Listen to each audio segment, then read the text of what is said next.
వాక్య విరోధం ఏదైతే ఉందో దాన్ని మనం చీలుద్దాం, చెండాడుదాం. అలాంటి కృప దేవుడు మనకిచ్చునగాక. సరే, మొత్తం మీద దేవుని యొద్దకు రండి, అప్పుడు ఆయన మీ యొద్దకు వస్తాడు. ఆయన మన దగ్గరకు వస్తే ఏం జరుగుద్ది? ఆయన మన దగ్గరకు వస్తే ఏం జరుగుద్ది? ఆయన రావాలంటే పాపం అంతా పోగొట్టుకొని శుభ్రంగా చేతులు కడుక్కొని హృదయం శుద్ధి చేసుకొని ఉన్నాం. ఆయన వచ్చాడు. ఇప్పుడు ఆయన వస్తే ఏం జరుగుద్ది? 2 మాటలు త్వరగా చెప్పి ముగించేస్తాను. చాలా విషయాలు అయితే ఉన్నాయి, కానీ 2 విషయాలు చెబుతా. మార్కు సువార్త 5వ అధ్యాయం 22వ వచనం. మార్కు సువార్త 5వ అధ్యాయము 22వ వచనంలో ఆయన వస్తే ఏం జరుగుద్దో చూద్దాం.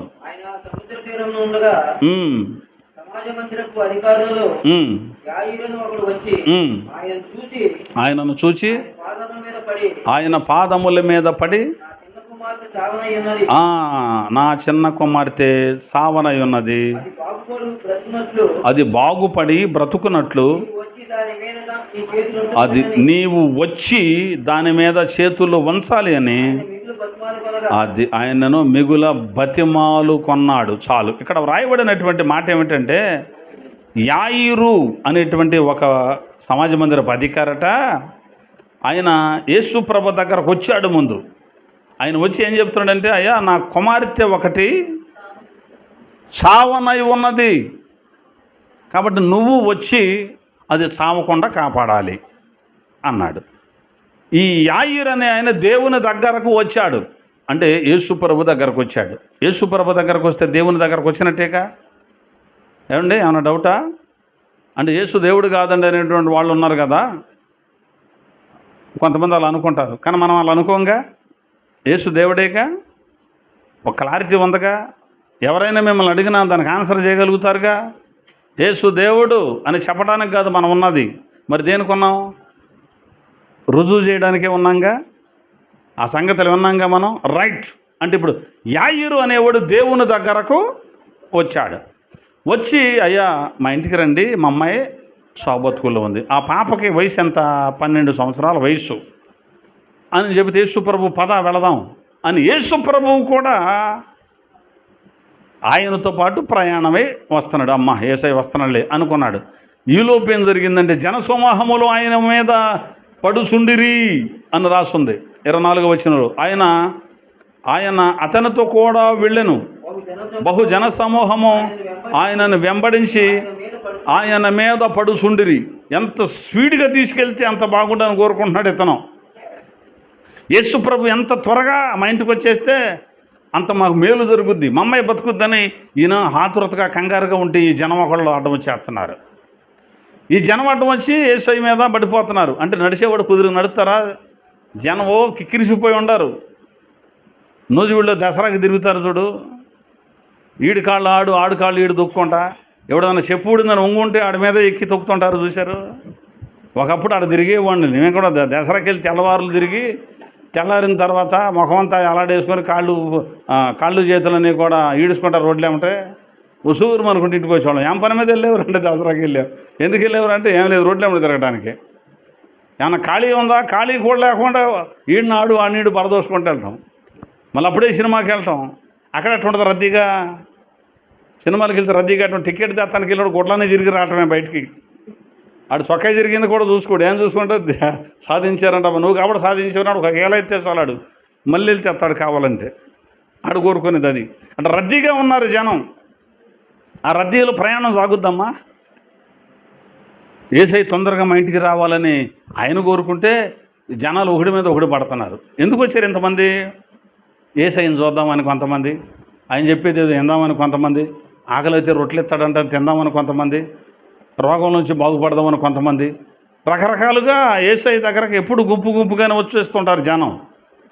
ఈ జనాలు ఆటంకం అయిపోతే ఈయన కంగారు పడిపోతున్నాడు, కలవర పడిపోతున్నాడు, ఏమైపోద్దో అనుకుంటున్నాడు.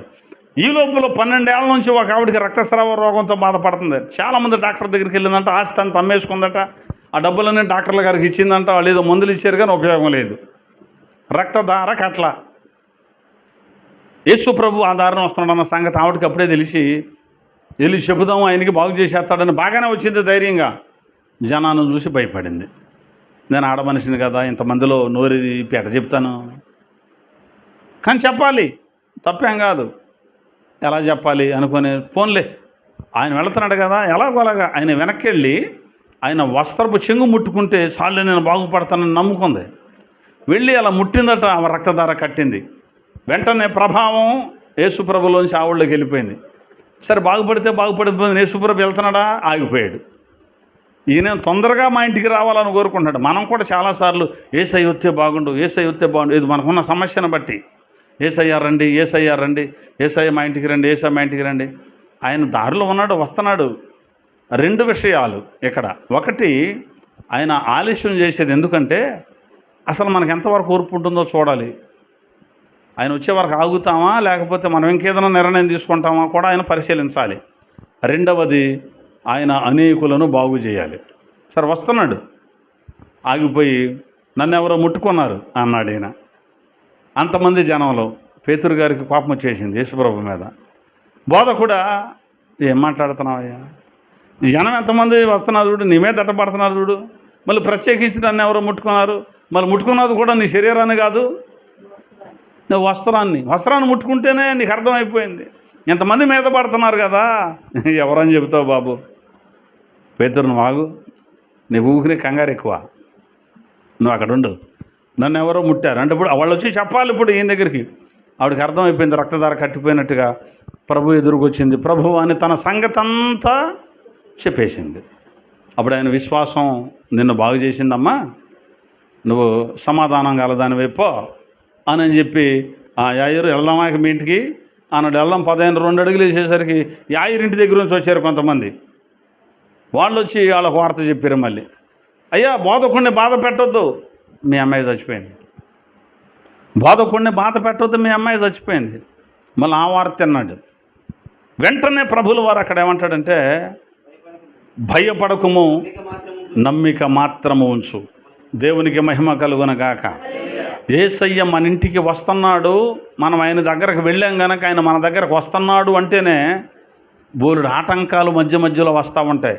అయినా మనం చేయవలసిన పని ఏమిటో తెలుసా? భయపడకూడదు. మరణము జరిగినా భయపడకూడదు. నువ్వు భయపడద్దు, పద నేను వస్తున్నాను అన్నాడు యేసుప్రభు అని ఇంటికి వచ్చాడు. అసలు నేను రావాల్సింది అమ్మాయిని బాగు చేద్దామనే ఉద్దేశంతో ప్రభుల వారు ఇంటికి వచ్చేసరికి ఈలోపు గొల్లును ఏడ్చేటువంటి కొంతమందిని సమకూర్చారు. అంటే ఏడవటానికి కొంతమందిని కూలికి పెట్టుకుంటారు. కొన్ని వాయిద్యాలు సంగీతం అవి తీసుకొచ్చి వాయిస్తూ ఉంటారు. పిల్లను గురవి అని, లేకపోతే తోలు తిత్తి అని, ఇలాంటివి కొన్ని ఉంటాయి. దాని నిండా గాలు ఇట్ట పట్టుకుంటే అంటుంటుంది ఒకటి, ఇంకొకటి అంటుంటుంది అంటే అంటుంటుంది. ఈ సంగీతం వినపడిన కొద్దిగా వీళ్ళు ఇంకొంచెం ఏడుస్తుంటారు. ఏడవడానికి కూలికి పెట్టుకుంటారు కొంతమందిని చచ్చిపోయినప్పుడు. అక్కడ దాకా ట్రూపు ఏడుస్తుంటారు, ఇటు వచ్చి వాయిస్తూ ఉంటారు. ఏడవంగానే వచ్చేస్తారు. బంధువులు వచ్చినా స్నేహితులు వచ్చినా ఆ సంగీతం వినేసరికి ఏమొస్తుంది? ఏడుపు వస్తుంది. ఇదివరకు సినిమాలు చూసేటప్పుడు కూడా అక్కడ వెనకొచ్చే ఆ బ్యాక్గ్రౌండ్ మ్యూజిక్ బట్టి ఏడుపు వచ్చేస్తుంది. అంతే తప్ప ఆడికంటే ఎక్కువ బాధలు మనకుండా ఏడవం. ఆ మ్యూజిక్ని బట్టి ఏమొస్తుంది? అలాగే సంగీతం వాయిస్తుంటే చచ్చిపోయిన శవం దగ్గర ఎట్లా ఉంటుంది? ఇప్పుడు ఏడుపు వచ్చేస్తుంది. ఏడిచి కాసేపు రెస్ట్ తీసుకుని టీ ఇవ్వండి అంటే అసలు టీ తాగుతారు, మళ్ళీ మునుం పడతారు అనమాట. అని ఏడుస్తూ ఉంటారు. ఈలోపు ఏ బంధువు వచ్చి గుమ్మం దగ్గరికి వస్తే ఎవరా వచ్చేది? వీళ్ళు చెల్లాయి వస్తుందో, అక్కాయి వస్తుందో, లేదా బావగారు వస్తున్నాడు, మరిది గారు వస్తున్నాడు, లేకపోతే అయినోళ్ళు బాగా దగ్గర వాళ్ళు వస్తున్నారు, మా చోట అంటారు. మళ్ళీ వచ్చేస్తుంది ఏడుపు. అంటే వాళ్ళు ఏడుస్తున్నారు. ఆ ఏడుచుకుంటే ఇంటి నిండా జనమే. యేసుప్రభు లోపలికి వస్తానికి ఏమీ లేదు, ఇప్పుడు ఖాళీ లేదు. ఆయన వచ్చి రావటం ఏమన్నాడు చెప్పనా? రే నేను మొత్తాన్ని ఖాళీ చేయించండి. ఆయనకు స్థలము లేదు అని రాయబడింది. మరి ఎవరికి ఉంది స్థలం? ఏడ్చే వాళ్ళకి మన ఇంట్లో చోటు ఉంది, వాయిద్యాలు వాయించే వాళ్ళకి మన ఇంట్లో చోటు ఉంది. చుట్టుపక్కల చేరి ఈ పిల్ల అట్లాంటిది, ఈ పిల్ల ఎట్లాంటిది అని అప్పుడు పొగుడుతుంటారు చూడు. బతకొండంగా చచ్చిపోయిన వాడిని ఎవడు మంచివాడు అండవు, పోయిన తర్వాత మంచివాడండి. మనిషి మాత్రం ఏ మాట కా మాటే, కానీ ఏదో చిన్న చేతగా దొంగతనాలు తప్ప నెంబర్ 1 అండి. మనిషి మాత్రం మంచివాడు అంటారు కదా. పోయిన తర్వాత ఇది చెడ్డోడండి అనరు, చాలా మంచివాడండి. చెడ్డోడు అంటే అవతలకి వెళ్ళి అనుకుంటారేం, కానీ ఇంట్లో వాళ్ళతో మాత్రం ఏమంటాం? చాలా మంచివాడు. ఇట్లాంటి బ్యాచ్కి చోటు ఇచ్చారు. యేసుప్రభుకి చోటు లేదు. యేసుప్రభు అన్నాడు ఇలా మొత్తాన్ని బయటకు దోసేయండి ముందు అన్నాడు. మొత్తాన్ని తోసేయండి బయటికి, మొత్తాన్ని బయటకు ఏంటంటే ఆమె చనిపోలేదు, నిద్రపోతుంది అన్నాడు. అబ్బా వచ్చాడు అయ్యే పెద్ద, మనందరం బయటకు పోమంటాడు, ఆమె నిద్రపోతుందంట. ఇక ఏం చెప్తాం, ఈయనంతా ఇతిమతం. సరే పండి మందేం పోయింది లేని మొత్తం బయటకు పోయారు. యేసుప్రభు ఆ తల్లిదండ్రులను ఆ ముగ్గురు శిష్యులను ఎండబెట్టుకొని లోపలికి వెళ్ళి చిన్నదాన్ని చేయబట్టుకొని, చిన్నదానా లే అన్నాడు. ఆవిడ లేచి కూర్చుంది. దేవునికి మహిమ కలుగునగాక. యేసయ్య మన దగ్గరకు వస్తే మరణము జీవమైపోతుంది. దేవునికి స్తోత్రం కలుగునగాక. ఒకవేళ ఆధ్యాత్మిక జీవితంలో మనం చచ్చి ఉంటే, మీ అపరాధముల చేతను పాపముల చేతను మీరు చచ్చి ఉంటే, ఎఫెసీ పత్రిక 2వ అధ్యాయం ప్రకారం అపరాధాల చేత పాపాల చేత మనం చచ్చిన అనుభవంలో ఉంటే, జీవించుచున్నామన్న పేరుని కొందగా నువ్వు మృతుడవే అనే అనుభవంలో ఒకవేళ ఎవరైనా ఉంటే, నేను దేవుని బిడ్డనే కానీ చాలా విషయాలు చచ్చిపోయిన అనుభవంలో ఉన్న, మారు మనసు పోగొట్టుకున్నా, అపవిత్రతతో జీవిస్తున్నా, రక్షణ పోగొట్టుకున్నా, దేవుని యొక్క కార్యాల్లో పాలు పొందే విధానం పోగొట్టుకున్నా, దేవుని కార్యాల పట్ల ఆసక్తిని పోగొట్టుకున్నా, దేవునికి ఇచ్చే విషయంలో ఆసక్తి పోగొట్టుకున్నా, దేవునికి ప్రార్థించే విషయంలో ఆసక్తిని పోగొట్టుకున్నా అన్న వారు ఎవరైనా చచ్చిన అనుభవంలో ఉంటే, ఈ రోజున యేసయ్యను మన ఇంటిలోనికి ఆహ్వానిస్తే, మన ఒంటిలోనికి ఆహ్వానిస్తే మరణము జీవమైపోతుంది.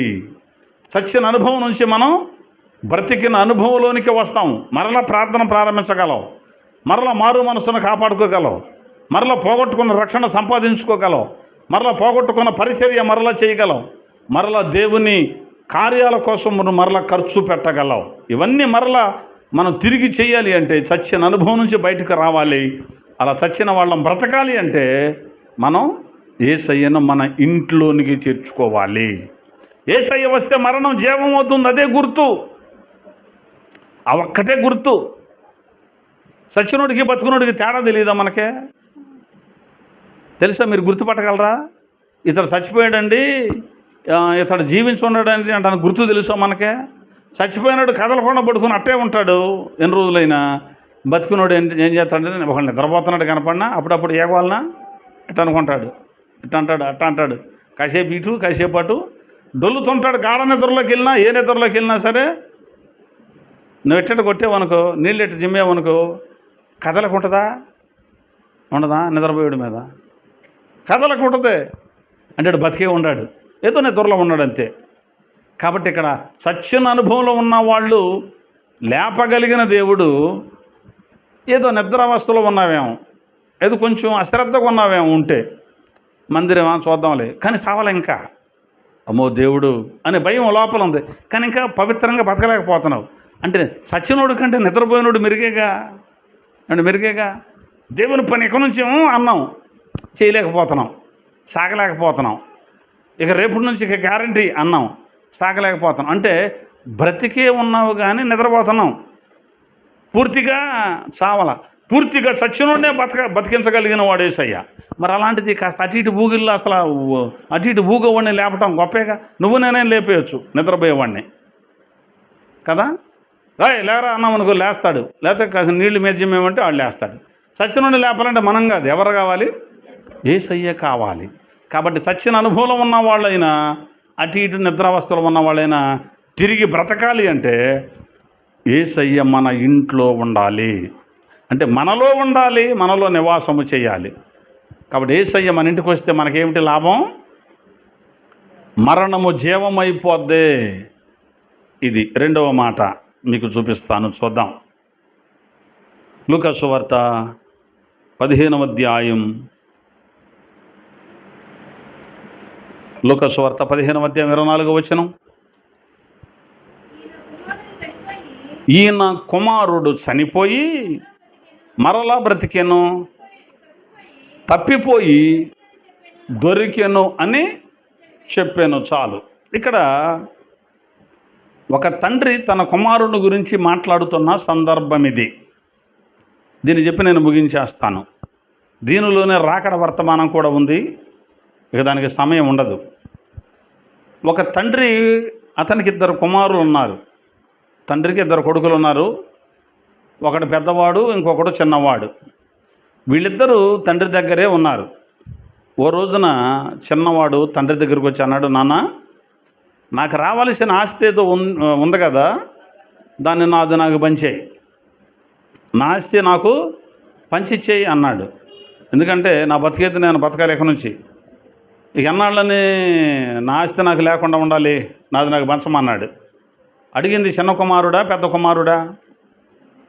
అమ్మా, చిన్న కుమారుడు అడిగాడు. చిన్న కుమారుడికే పంచిచ్చాడా, పెద్దోడు కూడా పంచేశాడా? ఇద్దరికే పంచిచ్చేసాడు. వాళ్ళ నాన్న ఏమైనా ఉంచుకున్నాడు అంటావా? ఉంచుకోవాలి. ఉంచుకోకపోతే ఎవడు చూస్తాడు?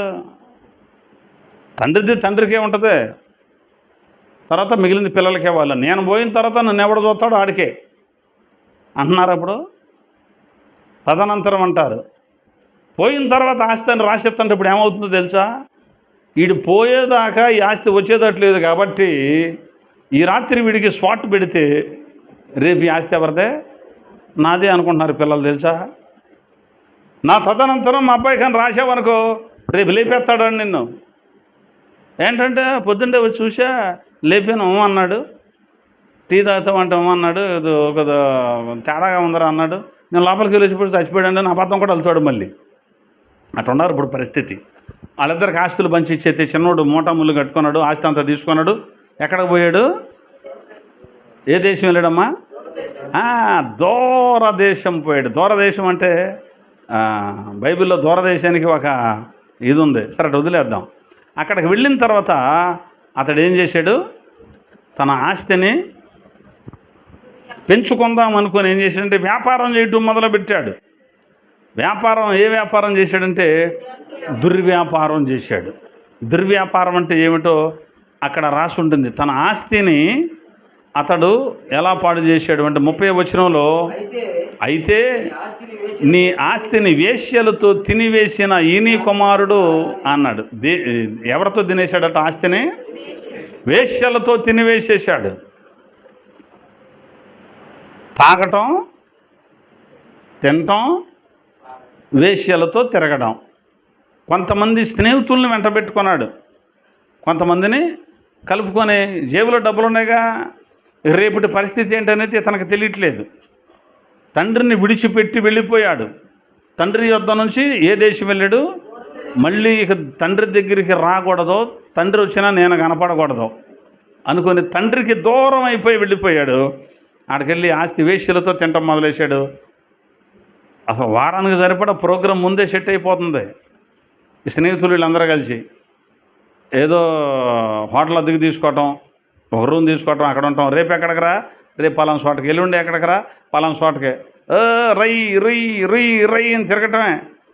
అక్కడ బిర్యానీ తిందామా, ఇక్కడ మటన్ బిర్యానీ తిందామా, కళ్యాణి బిర్యానీ అదిరిపోద్దంట, పలానా చోట వెళ్దామా, మరి గుడివాడ పాటి మీదకి వెళ్దామా? గుడివాడ పాటి మీద పెద్దాపురం వెళ్తే పెద్దాపురం ఏమన్నారు బాబు, పలానా చోటకి వెళ్తే ఎక్కడ? ఎందుకు? వీళ్ళందరికీ వేశ్యల కోసం లైన్లో నుంచుంటారు. వీళ్ళు వెళ్ళేసరికి వాళ్ళు ఇప్పుడు వెళ్ళేసరికి లైన్లో నుంచుంటారు. ఇప్పుడు గుడివాడ కానీ లేకపోతే పెద్దాపురం అంటున్నాం చూడు, తర్వాత షాలేమన్న గారు చేసే ఏరియా ఏదది, చిలకలూరిపేట కానీ వెళ్ళామనుకో, ఆ బజారుకి వెళ్ళారనుకో, వెళ్ళిన వారు చెప్పే సంగతులు ఎట్లా ఉంటే చెప్పనా, ఒక 20 మంది వచ్చి నుంచుంటారు. 20 మందిలో వీడు సెలెక్ట్ చేసుకో, ఈవిడు కావాలి నాకు అన్నాడు అనుకో, అబ్బో ఆమె అయితే 1000 రూపాయలు అదా, 1000 కాదు 2000 ఇస్తాను రా అంటే విసిరేయటం, ఆమెను తెచ్చుకోవటం. అట్ట పాడు చేస్తున్నాడు ఆస్తి. డబ్బుల్ని ఎన్ని రోజులు ఉంటాయి? అంతా అయిపోయింది. అదంతయు ఖర్చు చేసిన తరువాత 14వ వచనం, అదంతయు ఖర్చు చేసిన తరువాత ఆ దేశమందు గొప్ప కరువురగా వాడు ఇబ్బంది పడసాగాను. అదంతా ఖర్చు అయిన తర్వాత ఏమొచ్చిందంట? ఆ దేశమందు కరువు వచ్చింది. ఈడు డబ్బులు ఖర్చు పెట్టుకుంటే ఆ దేశానికి కరువు ఏంటి అమ్మా?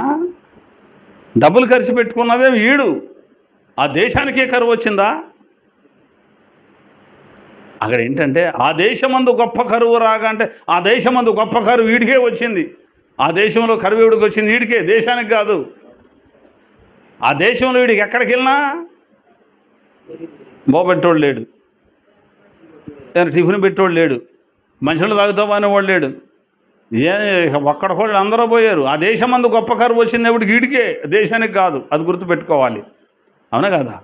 లేకపోతే దేశానికి వచ్చిందంటారా వీడిని బట్టి? ఎందుకోసం? ఎవడు డబ్బులు ఖర్చు పెడతాడు ఆడికి. అదంతయు ఖర్చు చేసిన తరువాత ఖర్చు అయిపోయిన తర్వాత కరివేనా వచ్చేది? ఖర్చు అయ్యాక కరివే వస్తుంది, పరువు పోద్దాక. అందుకనే 4 రూపాయలు ఉండగానే జాగ్రత్తగా కుంకుమ ముడి వేసుకొని దాచుకునే వాళ్ళు ఇదివరకే. నువ్వు ఐసు అని కింద పడి 2 కాళ్ళు ఇట్టిట్ట దాడిచ్చినా ఐసు పావలా. అమ్మో ఇప్పుడు పావలా కలిసి పెడితే అట్టానే మీ మామ కానీ మా మామ కానీ వాళ్ళు కొనిచ్చారు. అప్పుడు ఏదో ఒకటి కొనిచ్చి ఇద్దరి మీద ఒకటి కొనిచ్చేవాళ్ళు. మామ కొనిస్తే ముందు ఈడు జీగుతుంటే ఆడు ఎడుతాడు, మరి ఆడికి కాసేపు నువ్వు 2 సీకులు చేయకరాని ఆడికిస్తే ఈడు ఎడుతాడు కింద పడి ఈడి దగ్గర లాక్కున్నందుకు. ఈడి దగ్గర లాక్కుంటే ఆడి దగ్గర లాక్కున్నాడు. సోడా అని వచ్చేవాడు వేసాకాలంలో. ఎక్కడో ఆ చివరన కొయ్యమంటే అదిగో సోడా నీకు ఇక్కడ తగులుకొని ఆ బజార్ నుంచి ఈ బజార్కి వచ్చే లోపు కింద పడో డొల్లో చొక్కా బురద చేసుకోనో ఏదో ఒకటి చేసి ఒక సోడా సంపాదించుకోవాలి. రేపు ఇస్తానే కొట్టు అన్నామనుకో, అబ్బాయి రేపు కుదరదు అంటే ఎక్కడ మారిపోతామా ఇదంటే ఎట్టబడి కొట్టించాడు అనుకో, ఆ కొట్టి ఈయంగానే తీయటం మూతులో పెడతాం. ఇలా పాడు ఆడు లాక్కుంటుంటాడు, వీళ్ళు లాక్కుంటా. ఆ సోడా కోసం ఇద్దరు దెబ్బలాటే కదా. అట్లా ఉంటుంది అనమాట. అంత ఖర్చు అయిపోయింది.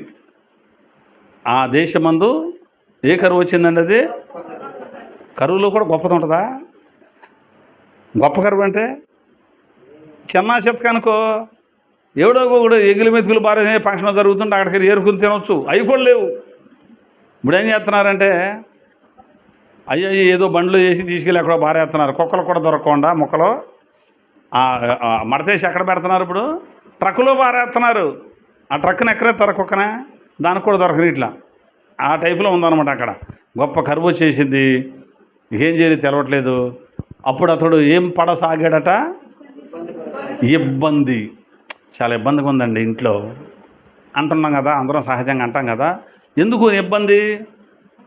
ఎందుకు అంటే చేతిలో డబ్బులు అయిపోయినాయి. ఎందుకు అయిపోయాయి అంటే ఖర్చు అయిపోయినాయి. దేనికి ఖర్చు అయిపోయాయి అంటే రేగబలిసి ఖర్చు అయినాయండి. తెచ్చేది 100 రూపాయలు అయినప్పుడు నువ్వు 150 ఖర్చు పెట్టావనుకో ఏమవుద్ది? ఇబ్బందే.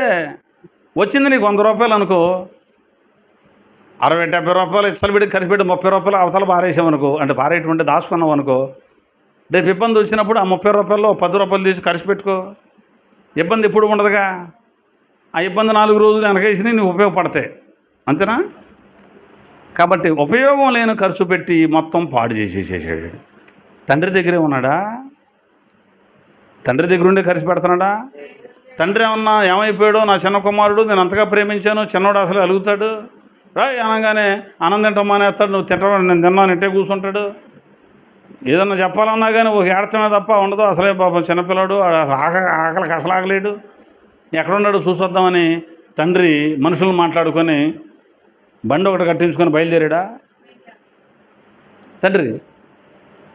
తండ్రికి ఏమన్నా అసలు ప్రేమ ఉందా? ప్రేమ ఉందమ్మా? మరి ప్రేమ ఉంటే ఆడేమో ఊరు వదిలిపెట్టి పోయాడు, ఎట్లున్నాడో తిన్నాడో ఉండాడో లేదో ఎలా వద్దా? వెళ్ళాడా? వెళ్ళవలసిన అవసరం లేదు. ఆడంతరగాడు వెళ్ళాడుగా. ఆడికి ఎప్పటికి బుద్ధి వస్తే అప్పుడే వస్తాడు. అదే వీళ్ళందరూ ఆమోదంతో పంపిస్తే ఉద్యోగానికి వెళ్ళొచ్చు. నీతో నాకు పని ఏముందని ఆస్తి పంచుకుపోయినాడు వచ్చే వస్తాడు. పోయాడో పోనే, ఇక నేను చేసేది ఏం లేదనుకున్నాడు తండ్రి. అయితే అంతా పోయిందట. ఆడికి తర్వాత ఏమొచ్చిందంట 17వ వచనంలో, అయితే బుద్ధి వచ్చినప్పుడు ఏమన్నాడు వాడు, నా తండ్రి వద్ద ఎంతోమంది కూలి వండరకు అన్నం ఎంత ఉందట? అబ్బబ్బా, అన్నము సమృద్ధిగా ఉన్నది, నేను ఇక్కడే తాకలికి చచ్చిపోవచ్చున్నాను. అది వాళ్ళ ఇంటి దగ్గర పనిచేసే కూలోడికి కూడా అన్నం సమృద్ధిగానా? ఏంటంటే ఎంత తింటున్నావారు అని కొంచెమే పెడుతున్నాడా వాళ్ళ నాన్నగారు? పనోడికి కూడా సమృద్ధిగా పెడుతున్నాడు. వీళ్ళు ఏది తింటే అది పెడుతున్నారు. మరి ఇక్కడ వీడు ఆకలికి చస్తున్నాడు. పందులను కాస్తే ఏదైనా పెడతాడేమో అని చూశాడు.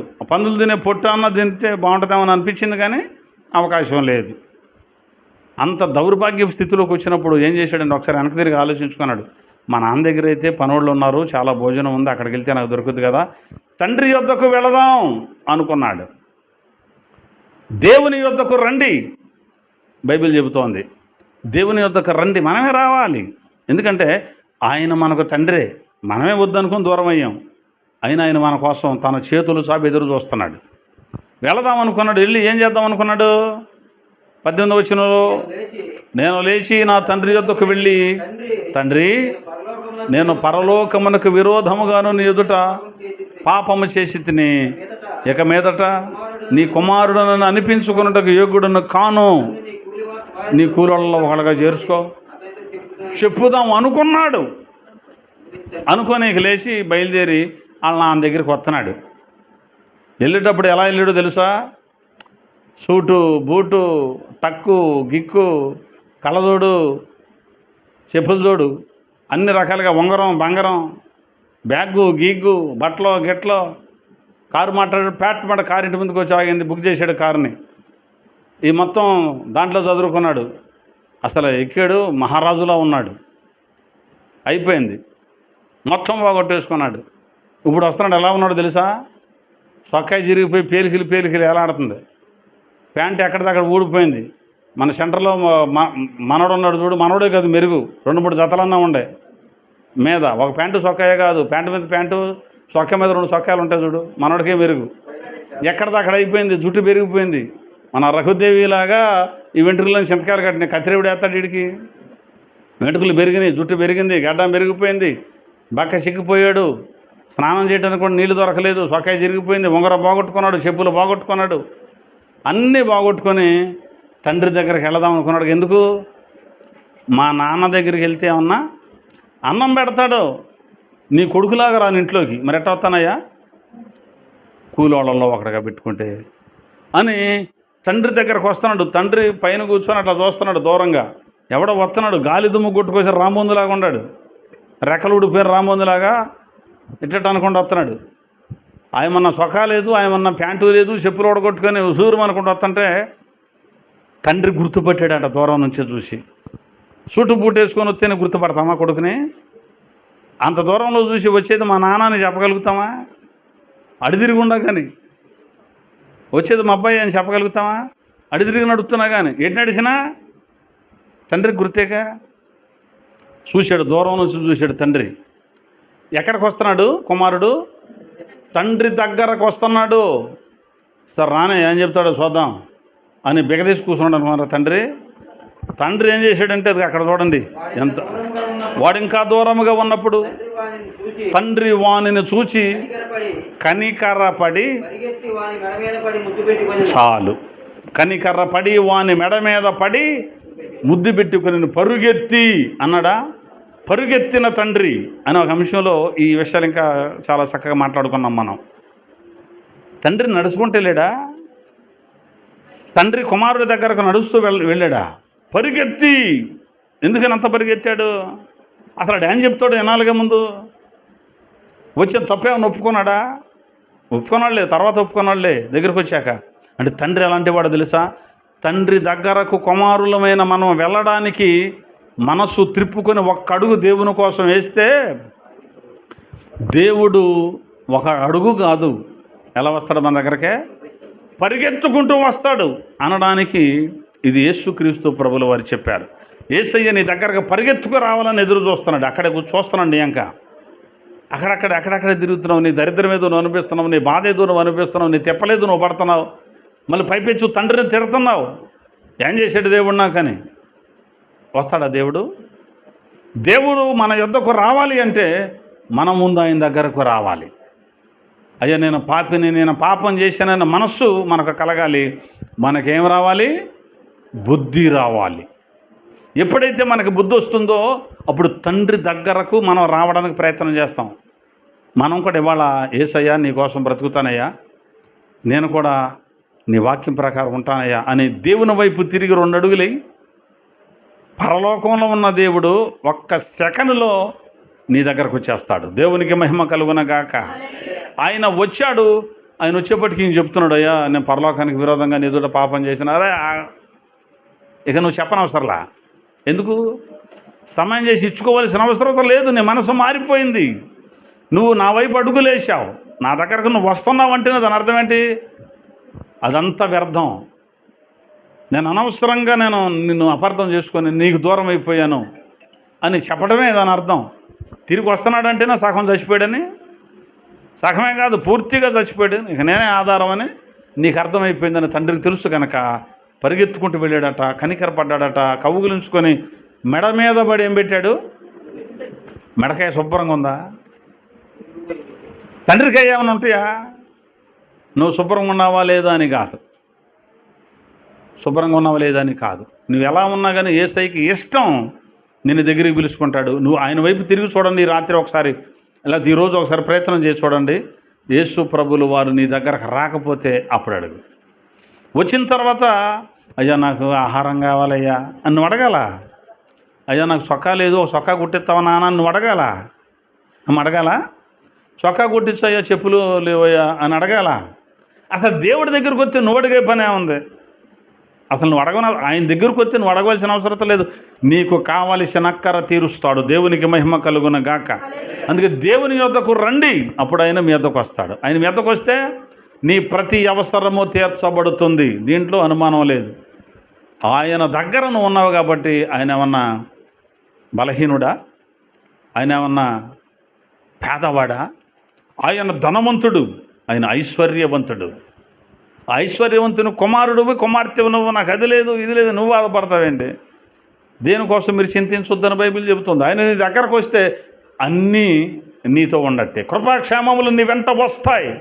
వాటి కోసం నువ్వు పరుగులు తీయని అవసరం లేదు. వాటి కోసం నేను పరిగెత్తన అవసరం లేదు. ఆశీర్వాదం కోసం దేవుణ్ణి కాళ్ళు పట్టుకొని బ్రతిమలాడవలసిన అవసరం లేదు. అయ్యా నాకు అది, అయ్యా నాకు అది, అయ్యా ఇట్లాంటి పనికి మాలిన కోరికలు, గొంతేనమ్మ కోరికలు మనం కోరనవసరం లేదు. అసలు నువ్వు అడగొద్దు. నువ్వు ఆయనలో ఉంటే, ఆయన మీద నీకు నమ్మకం ఉంటే, నీకు ఎప్పుడు ఏది అవసరం అది నీకు చేస్తాడు. అడిగి అడిగి ఇసుకిచ్చి ప్రాణం తీసి తీసుకుంటే దాంట్లో ఆనందం ఏముంటుంది? నీ బూడిద నా బూడిద అంటే అడగొచ్చు, ఇబ్బంది ఏం లేదు. కొన్ని ఇంకా ఎక్స్ట్రా మనకు అవసరమే కాకుండా ఇంకేదన్నా కొంచెం నాన్న మరి పలాందా అంటే సరే రైట్ ఓకే అంటాడు, అది వేరే. అసలు ముందు ఆయనతో ఉండాలి. ఆహారం అడగాల. నాన్న ఆకలి అవుతుంది అన్నం పెట్టు అనాలా? నాన్న సొక్కాయ గుట్టి అనాలా? వీటి కోసం దేవుడిని అడగొద్దాం. నీకు ఏది కావాలో ఏ సమయంలో అయినా ఇవ్వగలుగుతాడు. ఎప్పుడు? ఆయన దగ్గరకు నువ్వు రాగలిగినప్పుడు, నేను ఆయన దగ్గరకు రాగలిగినప్పుడు దేవుడు ఖచ్చితంగా మన ప్రతి అవసరతను తీరుస్తాడు. తర్వాత అన్నాడు, పని వాళ్ళని పెంచడా రాయ్ అన్నాడు. వచ్చాడు నా చిన్న కుమారుడు, చచ్చిపోయి బతికాడు.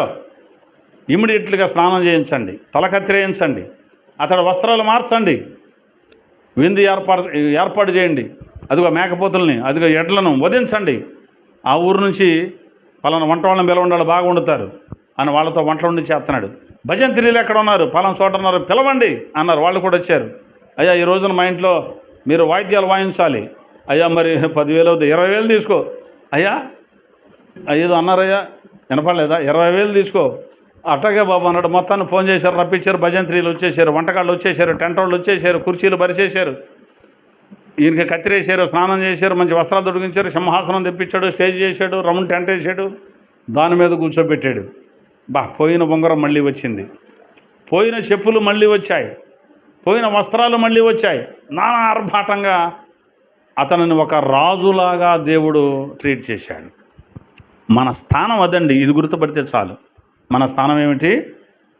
అది మన స్థానం. అది వదిలిపెట్టుకొని, ఆ స్థాయి వదిలిపెట్టుకొని ఏదో మన సొంతంగా ఉందామని దేవుడిని వదిలిపెట్టి, తండ్రిని వదిలిపెట్టి ఎక్కడికో పోయి బతుకుదామని, దేవునికి దూరంగా ఉండి మన ఇష్టం వచ్చినట్టుగా ప్రవర్తిద్దామని, మన దేవునికి దూరంగా ఉండి చెడు స్నేహితులతో కలిసి ఉందామని, క్రమం తప్పి ఒక అక్రమంగా బ్రతుకుదామని అనుకునేటువంటి మనం బుద్ధి తెచ్చుకొని యేసయ్య దగ్గరకు రాగలిగితే ఖచ్చితంగా మనలను పోగొట్టుకున్న ప్రతి దానిని తిరిగి దేవుడు మనకు అనుగ్రహిస్తాడు. ఎక్కడైతే అవమానం పొందావో, ఎక్కడైతే తిండి లేదన్నావో, ఎక్కడైతే బట్టలు సరైన లేవన్నావో, ఎక్కడైతే అయిపోయిందాడు పని అన్నారో, అదే ప్లేస్లో నిన్ను మహారాజులాగా దేవుడు నిలబెడతాడు. ఎప్పుడు? ఆయన దగ్గరకు వచ్చినప్పుడు. మరి ఆయన దగ్గరకు వద్దామా? ఆయన దగ్గరకు వస్తే మంచి ఆరోగ్యం ఇస్తాడు, ఆయన దగ్గరకు వస్తే ఆర్థిక బలం ఇస్తాడు, ఆయన దగ్గరకు వస్తే నీ అవసరాలు తీరుస్తాడు. ఆయన దగ్గరకు వస్తే ఆయన ఆస్తి నీది, నీ ఆస్తి ఆయనది. దేవుడి మాటలు మనందరి వినికిడిలో స్థిరపరిచి బలపరుచునగాక. ఆమెన్. ఆమెన్. విన్న వాక్యాన్ని బట్టి ప్రార్థన చేసుకుందాం. ప్రతి ఒక్కరు కూడా